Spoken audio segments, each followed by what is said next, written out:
Hello friends, मैं मधुमंगल सिन्हा आप सभी को बहुत बहुत बधाई देता हूँ आज के क्लास में। फ्रेंड्स, आज हम डिस्कस करेंगे यूजीसी नेट की एजुकेशन सब्जेक्ट जो है एजुकेशन सब्जेक्ट की यूनिट 9 जो है एजुकेशनल मैनेजमेंट से फर्स्ट POS DCORB इसे लेके आज हम डिस्कस करेंगे।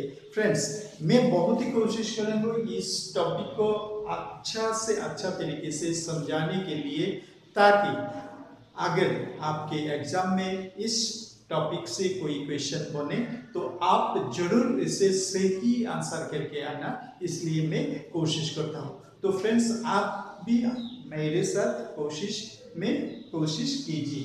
तो देखते हैं आज इस मैनेजमेंट की टॉपिक को लेके हम डिस्कस करेंगे या क्या है इसमें।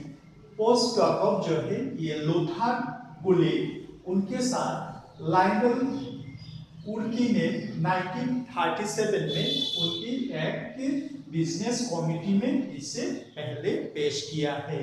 तो फ्रेंड्स, ये जो वर्ड है इसके पीछे कुछ मीनिंग से, कुछ वर्ड से इससे अब हम समझने की कोशिश करेंगे। तो चलिए, पहले वर्ड जो है पी से क्या होता है? प्लानिंग। तो फ्रेंड्स, मैं पहले भी आपको बता चुका हूं, और क्या है, एक मैनेजमेंट का टॉपिक है, ये मैनेजमेंट की बात की जाती है। तो पहले पी से क्या है? प्लानिंग के बारे में डिस्कस करता है यहाँ। उसके बाद प्लानिंग के बाद क्या है? ओ से क्या होता है फ्रेंड्स? ऑर्गेनाइजिंग।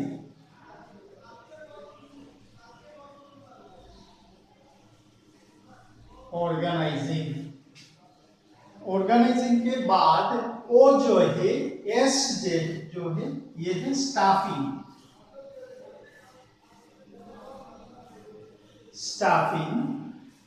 एस में स्टाफिंग।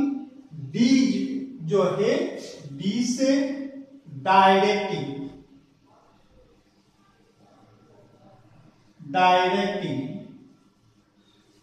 उसके बाद को जो है, सीओ को, ये दोनों लेटर से क्या होता है?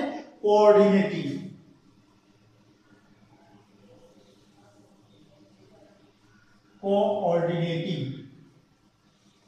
आर से क्या है? Are reporting.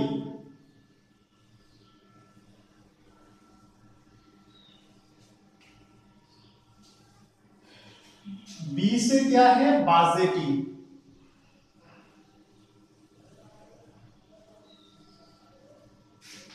तो ये था जो लेटर्स की मीनिंग।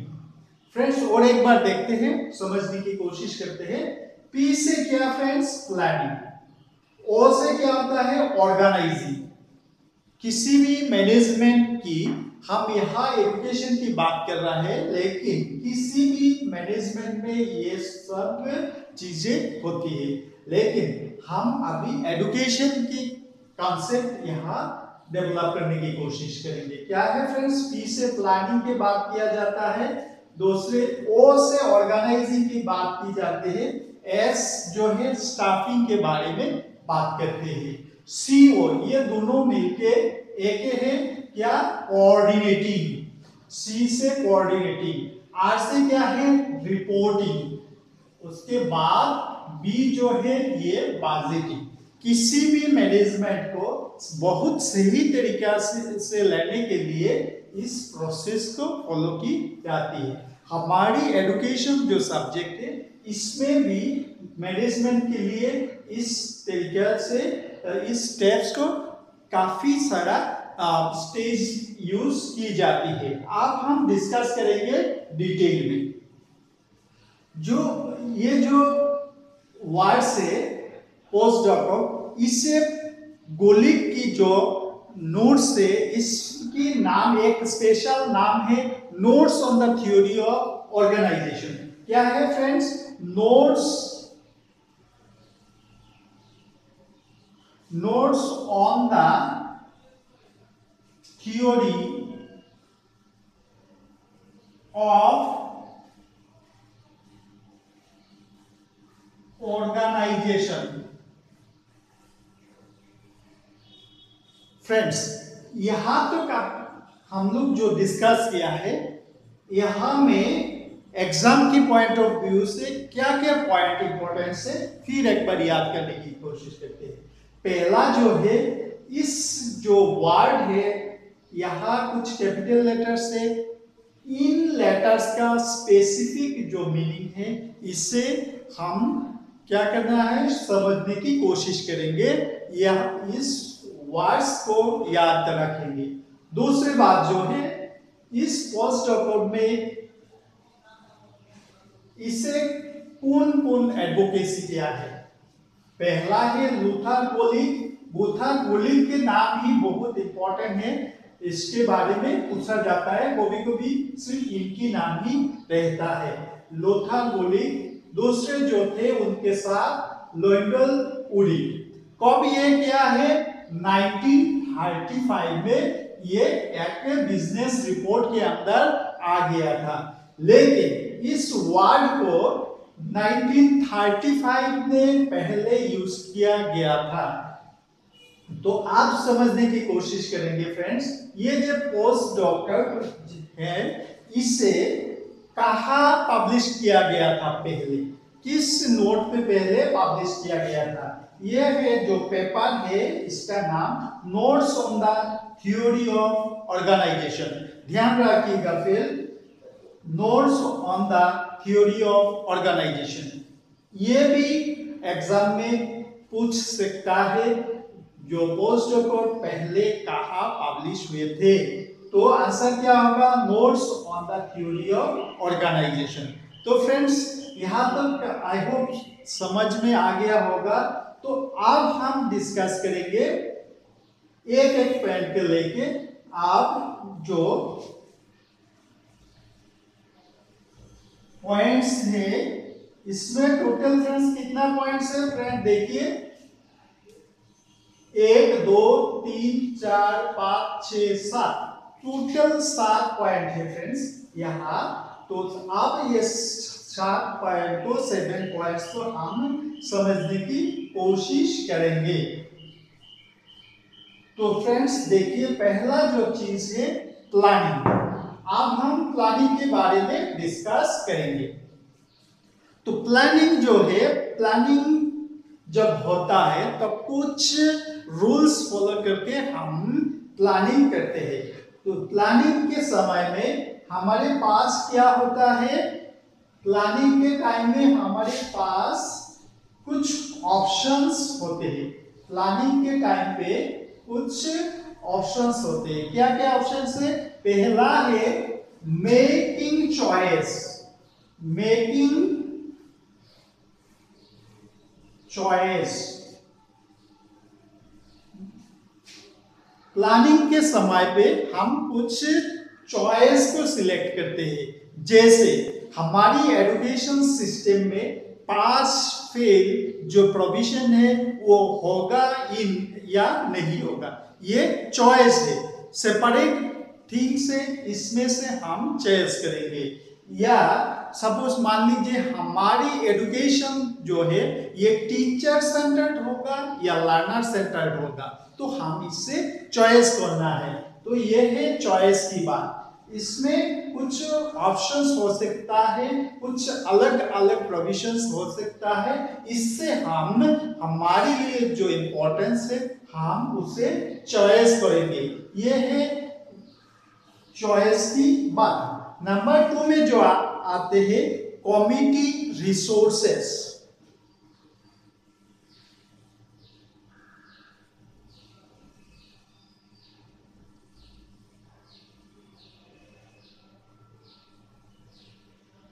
तो प्लानिंग करने के बाद हमारे किसी भी प्लान को सक्सेस करने के लिए क्या चाहिए फ्रेंड्स, हमारे रिसोर्सेज चाहिए।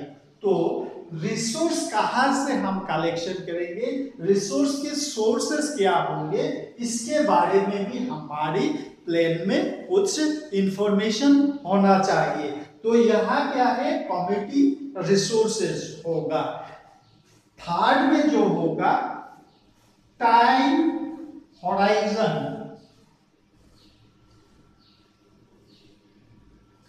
तो मान लीजिए फ्रेंड्स, हम कुछ प्लान को एक्सेप्ट किया है, प्लान को हमने अडॉप्ट किया है, तो हर प्लान की किसी एक टाइम होता है कि ऐसा कोई प्लान नहीं है जो चलता रहता है, चलते रहता है, इसका कोई एंड नहीं है, ऐसा कुछ प्लान नहीं होता है। हर प्लान का एक टाइम बाउंडिंग होता है, टाइम होराइजन होता है। सो हमारे यहाँ जो डिस्कशन है, जो पोस्ट पेपर में जो मैनेजमेंट की जो प्लान है, इसमें भी टाइम होराइजन रखा गया है। यानी हम अगर सर्व शिक्षा अभियान जैसे प्रोजेक्ट को हम हमारे प्लान में डालते हैं, तो इस प्लान कितने दिन चलेगा, इसके बारे में हमारे प्लान में कुछ निर्देशनाएं होता है, इसके बारे में कुछ डायरेक्शन होना चाहिए, इसके बारे में हम अब बात की है। तो फ्रेंड्स, यहाँ प्लानिंग में इंपॉर्टेंस 3 पॉइंट होते हैं। पहले क्या है, मेकिंग चॉइसेस। हमारे पास ऑप्शंस हो सकता है, यहाँ से हम कुछ ऑप्शंस को हम चॉइस करेंगे।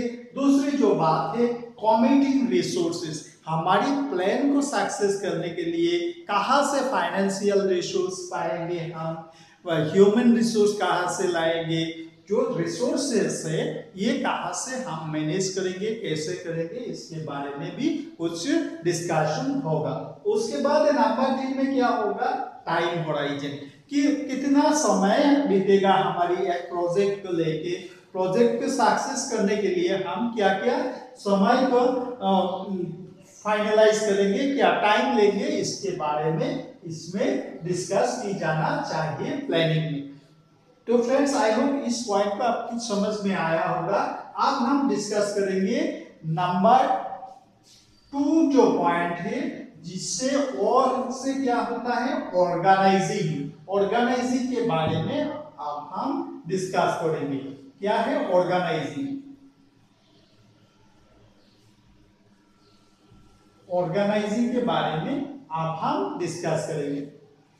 इस स्टेप में, ये सेकंड स्टेप है, इसमें हम क्या करते हैं, identify the work to be done. Organising में क्या होता है, आइडेंटिफाई, हम क्या करेंगे, कुछ चीज को हम सक्सेस लाना चाहते हैं, इसे हम क्या करते हैं, फाइंड आउट करते हैं। Find out the work to be performed, या क्या है, find out the work to be performed।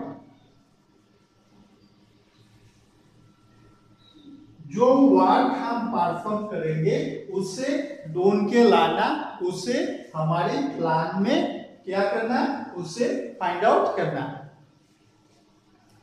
अब क्या है नंबर 2, इसमें ऑर्गेनाइजिंग में क्या होता है, क्लासिफाइंग और ग्रुप द वर्क।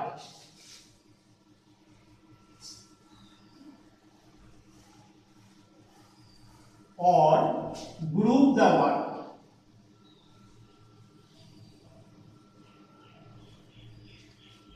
यहां जो पॉइंट है, इसे क्लासिफाइंग और ग्रुप द वर्क। हम जो वर्क्स को हमारी प्लान में लिया है, मैनेजमेंट सिस्टम में लिया है, इसमें क्या है, क्लासिफाइंग द वर्क, जो वर्क है इसे हम क्लासिफाई करेंगे। क्लासिफिकेशन किस तौर पे, ये एडमिनिस्ट्रेशन के तौर पे होता है या मैनेजमेंट के तौर पे होता है, इसे हम क्लासिफाई करेंगे। मैनेजमेंट अगर हो तो मैनेजमेंट में भी स्टेजेस है, ये टॉप मैनेजमेंट है या मिडिल मैनेजमेंट में है या ग्राउंड मैनेजमेंट में होगा, इसे हम फाइंड आउट करेंगे। तो ये पॉइंट में हम डिस्कस किया है ऑर्गेनाइजिंग क्या होता है, ऑर्गेनाइजिंग के बारे में हम डिस्कस किया है। तो आई होप ऑर्गेनाइजिंग के बारे में आपकी समझ में आया होगा। अब जो है डायरेक्टिंग, डायरेक्टिंग के बारे में हम बात करेंगे।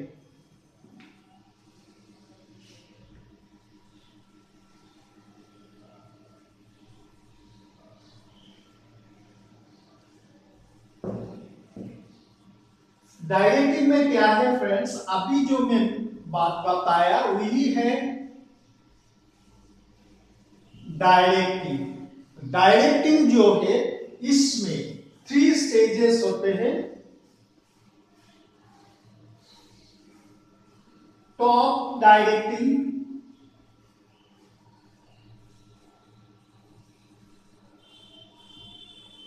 Middle directing, third directing. Top directing यानी स्टेट लेवल या सेंट्रल लेवल जो डायरेक्शन फिक्स होगा इसे कहते हैं टॉप डायरेक्टिंग या टॉप लेवल डायरेक्टिंग। उसके बाद में आते हैं मिडिल स्टेज डायरेक्टिंग।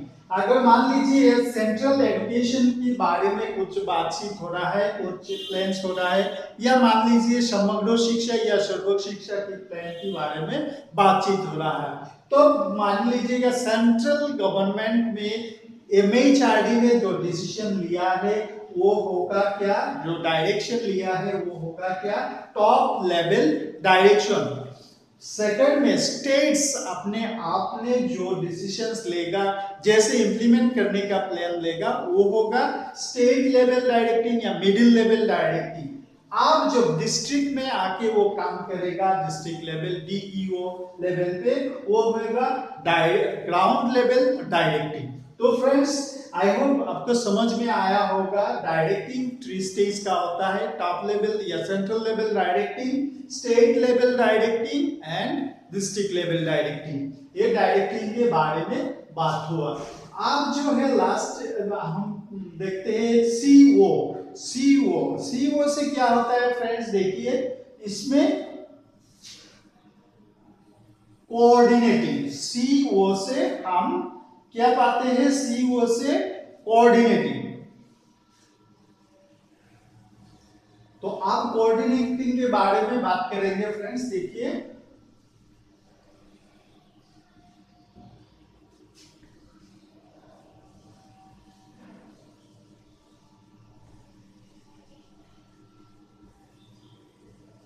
पहले बात तो क्या है, कोऑर्डिनेटिंग क्यों जरूरी है।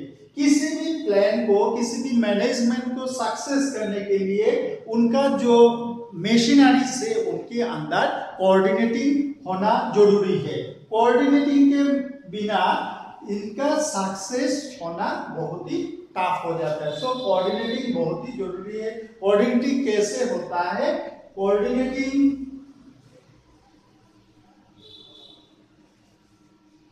होता है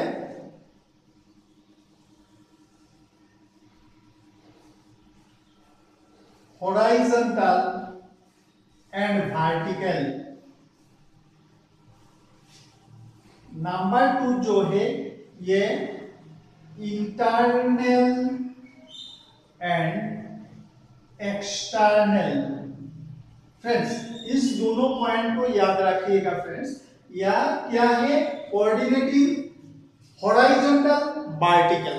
तो यहाँ कोऑर्डिनेटिंग यानी जो ऑर्गेनाइजेशंस के इनके अंदर या सोसाइटी के साथ ऑर्गेनाइजेशन का जो मेल बंधन है, इसे हम क्या कहते हैं, कोऑर्डिनेटिंग।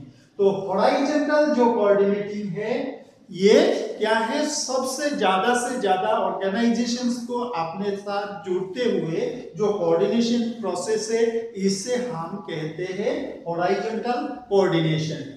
वर्टिकल कोऑर्डिनेशन क्या है फ्रेंड्स, देखिए जो ऑर्गेनाइजेशन के अंदर टॉप से लेके बॉटम तक जो कोऑर्डिनेशन होता है, इसे कहते हैं वर्टिकल कोऑर्डिनेशन। तो फ्रेंड्स समझ में आया होगा। हॉरिजॉन्टल कोऑर्डिनेशन क्या है, बहुत ही सारे, बहुत ही लार्ज एरिया का लेके कोऑर्डिनेशन जो समान रैंक के, समान लेवल के जो लोग से, जो ऑफिशियल से, उनके अंदर कोऑर्डिनेशन। वर्टिकल क्या है, टॉप से लेके जो ग्राउंड तक जो लेवल से इनको कोऑर्डिनेशन करना है। दूसरी जो चीज है इसमें आता है क्या है, internal and external coordination. Internal coordination क्या है फ्रेंड्स, एक ऑर्गेनाइजेशन सपोज मान लीजिए एजुकेशन डिपार्टमेंट, इनके अंदर जो कोऑर्डिनेशन है, इनके अंदर के जो कोऑर्डिनेशन इसे कहते हैं इंटरनल कोऑर्डिनेशन। एक्सटर्नल कोऑर्डिनेशन क्या है फ्रेंड्स? एजुकेशन डिपार्टमेंट के साथ अदर्स डिपार्टमेंट की या सोसाइटी की जो कोऑर्डिनेशन है, इसे हम कहते हैं एक्सटर्नल कोऑर्डिनेशन। तो कोऑर्डिनेशन के बारे में ये बात हो गया फ्रेंड्स, इसे याद रखना है। अब जो बात है ये है रिपोर्टिंग। रिपोर्टिंग में क्या होता है फ्रेंड्स? देखिए, जो हम ऑर्गेनाइजेशन के अंदर जो कुछ होता है उसकी एक रिपोर्ट तैयार की जाती है। इस फाइनेंशियल ईयर में या इस प्लान में, इस प्रोजेक्ट में ये टारगेट था, हम इतने अचीव कर पाए, इसके बारे में जो रिपोर्ट होता है इसे कहते हैं रिपोर्टिंग। तो लास्ट में जो चीज है वो है बजटिंग। हमारी प्लान के अनुसार कितना फाइनेंशियल आउटपुट की जरूरत है, कितने फाइनेंशियल इनपुट की जरूरत है, इसके बारे में जो रिपोर्ट है ये क्या है? बजटिंग। इसके बारे में जो डिटेल्स लेआउट होगा इसे हम बजटिंग कहते हैं। और जो इनपुट और आउटपुट बिजनेस में होते हैं, लेकिन हमारी जो एजुकेशन है इसमें जो इन्वेस्टमेंट है ये सोशल इन्वेस्टमेंट, इससे आउटपुट डायरेक्ट कैलकुलेट नहीं की जाती। तो फ्रेंड्स, ये हो गया आज के टॉपिक के बारे में डिस्कशन, पोस्ट कार्ड, इसके बारे में कुल मिला के हम एक डिस्कशन किया है जो बहुत ही इम्पोर्टेंट होगा। शायद आपको इस डिस्कशन में कुछ सीखने का मिल सकता है, मिल गया होगा। तो फ्रेंड्स, आज के वीडियो में यहाँ खत्म करता हूँ। प्लीज लाते लाते आप भी हमारे वीडियो को please like, share and subscribe करना मत भूलना। थैंक यू, बाय बाय, मिलेंगे नेक्स्ट क्लास में।